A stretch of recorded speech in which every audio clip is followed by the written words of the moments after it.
What is up, YouTube? It's Igor Goma for Life, and I'm part of True Grinders, and I'm bringing you another Naruto Ultimate Ninja Blazing video. In this video, we will be showing you the Phantom Castle.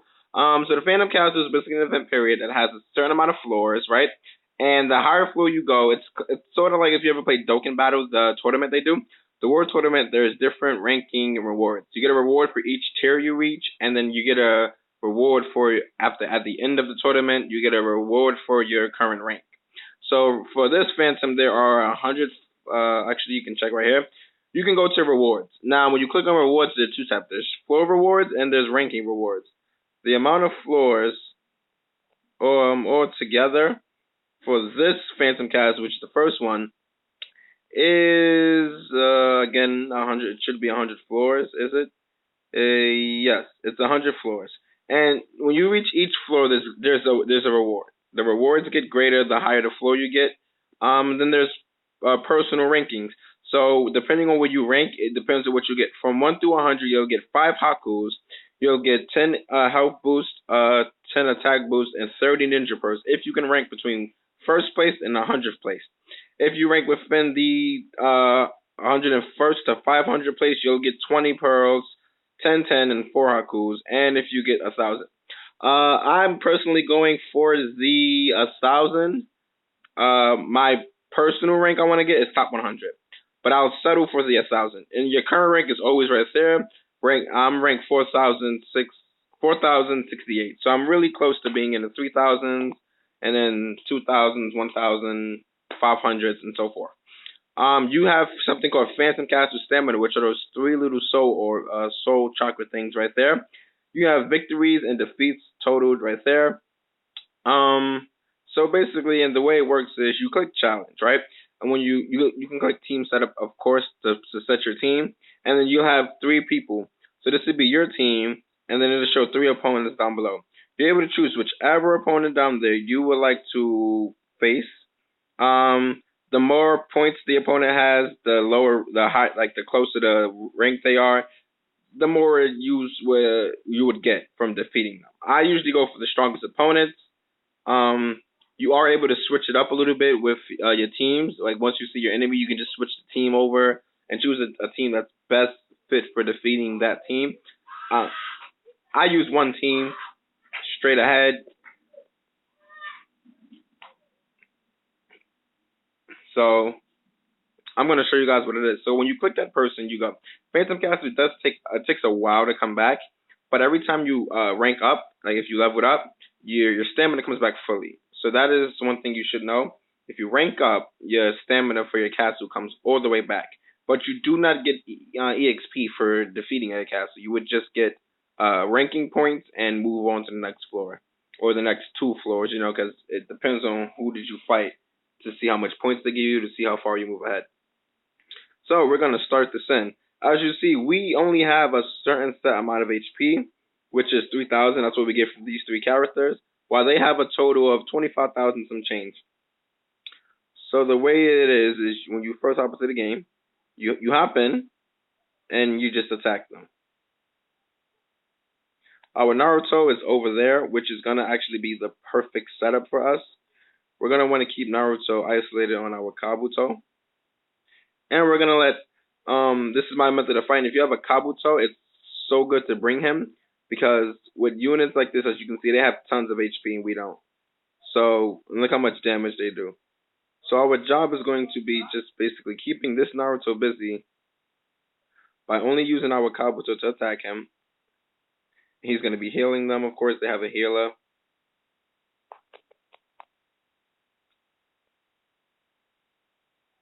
But while this is going on, you want to kind of still stay separated. You want to isolate a weak unit. See how we isolate with the Naruto. So this is my tip for defeating the Phantom Castle again. Other people have their own ways of defeating, but this is my way. You isolate a unit that you can defeat. Most likely, if they have a quick character on their team, then it's a guaranteed knockout for me, because I can just use my. He's gonna use Kabuto next turn, and then I'll be able to use my Sasuke next turn to really do some damage. So what we're going to do is we're actually going to go in so we can heal a little bit. And we're gonna just take this attack. Hopefully my Sasuke does get that chakra orb, so we can end this. 1, 2. I was willing to take that. Next, this is Naruto's attack turn. We're gonna move away from his Naruto. They will attack the closest person to them, so do keep that in mind. So we're gonna move away from them, so that way, if the Naruto does choose to attack, we won't get hit. Hit a fireball, and that game set. Boom. There you go.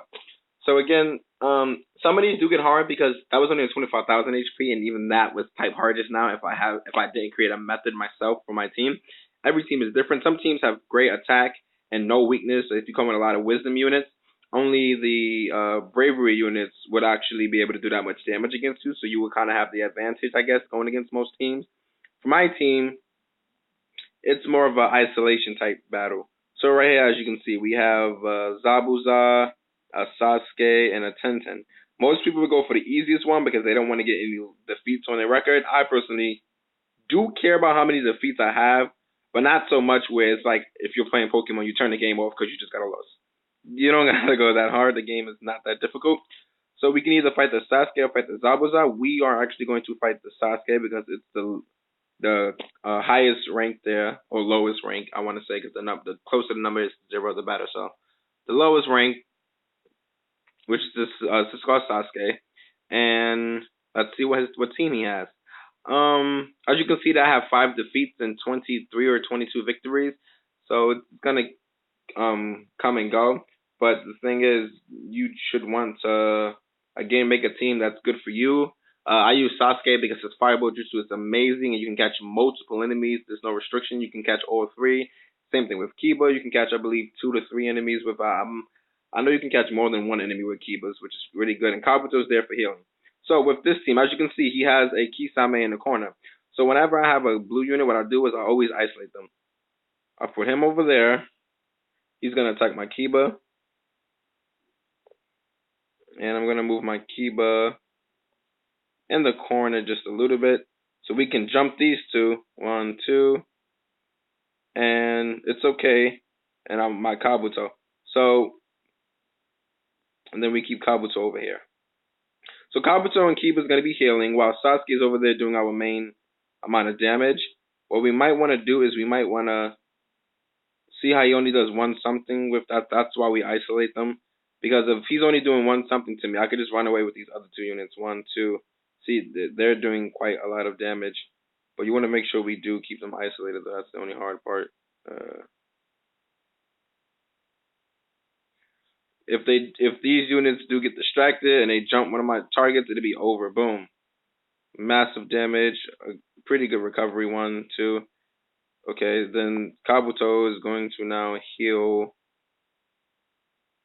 He's going to heal my Kiba. And next turn with Kiba, we're just going to run away and let Sasuke handle that. So, when running away, you have to be pretty smart. And by pretty smart, I mean you have to skillfully run away. You don't want to just, run willy-nilly away and then be gone. No.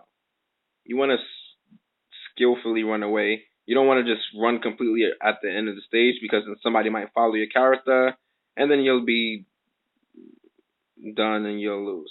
So we're going to go right here underneath Sasuke. Well, they're all going to jump my Kabuto. So what we can do is we could either jump Kisame, but what we're going to do is we're going to come down here. So I can show you guys what I mean. They're going to attack the closest person to them. So Itachi's going to use his special if he was using it on Kabuto. And then with Kabuto, vice versa. So they're only going to keep jumping those 2. That Sasuke has a Fireball Jutsu, so we don't want to get too close. So we're going to keep him here because he can still heal. Recover. There's the water shark bomb. See, not really doing that much damage. And that's exactly what we want. We want him to just be isolated, doing his own amount of private damage there. We're going to take 1 attack here, 1, 2. And we can finish this off with my Kiba. Hopefully, Kiba can do enough damage. Or Kiba and...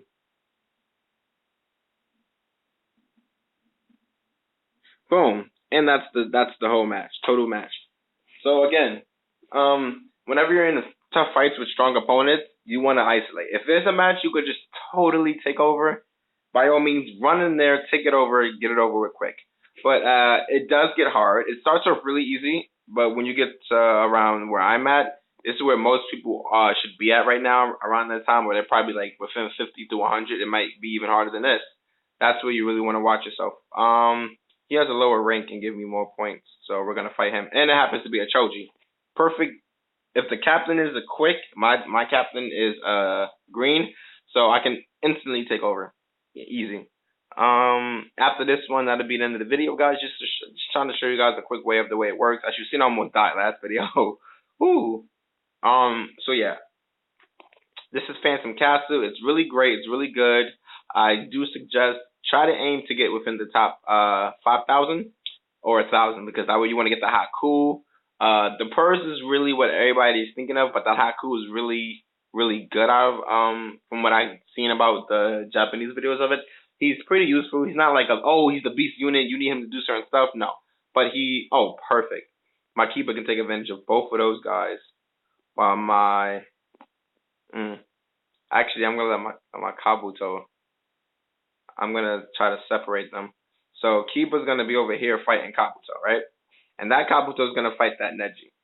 And for a specific see, he went over there next to him, which is the bad part. We don't want them to like do that now. But if they want to stay next to each other, it's okay. They only have 20,000 HP. They'll be dead before they can do some serious damage. So, this will be the last video. I do not, and for the life of me, I'm telling you guys, do not ever put this game on auto, especially for this mode. I want to catch both of them with my special, but I'm gonna be the closest thing to them. Let's go. Neji can't attack both of us, neither with his special nor his attack. Unless he comes in between us, then he probably could. That's the one thing I do fear a little bit. So we're gonna keep Kabuto really close towards them. I want them to like follow my Kabuto more than follow my Kiba. And he's not going to. But it's okay. We're gonna use this fire style to attack this Choji. And then next round, these next 2 turns, they should be finished. This just should do a bunch of damage. Perfect. Slip damage. Perfect. Counter. Yes, perfect. Critical counter. Neji might use a special, so we might, but we might be able to finish them. I don't know for sure. Well, it's not even Neji's turn, so we won. Even if Kabuto uses a special, we won this. Okay. Boom. So yeah, guys, this seems very easy from the way I'm playing it. The room before this, that was not easy. If you guys are actually paying attention, you hear the panic in my voice a little bit. But for the most part, it's pretty all about your mindset and your strategies going in and your teams. Do bring in some good teams. Gaara's a good unit because he has such a wide range, and he's a wisdom. No, he's not a wisdom, a bravery. So it's easy for him to attack multiple people and do stuff. You're barely going to be using your 2-turn specials here. If you're stalling the way I'm stalling, you might get a chance at using that extra special, but you won't. You see how it says until next recovery, it has a long time. Most people will sit there, or they'll use like a gem or something. Don't do that. I suggest take advantage of your stamina. During this time, when you're waiting for your your Phantom Castle stamina to come back, you can go, if you haven't beat the story yet, go ahead and play some of the story. Or go to the emergency mission and do some of the emergency missions they have there. They have all ramen, all scrolls, and money. So use this time to actually sit there and farm some of the money and stuff while it's available, because trust me, it's not going to be there forever, and it's going to probably go away one of these days. So you want to use this time to farm those. And while you wait, and just go do join multiplayer and do those while you wait. Trust me, it honestly pays off rather than wasting your pearls. You can be saving your pearls for a summon or for the next raid. If you can't beat it without using a pearl, then there's stuff you can honestly use those for.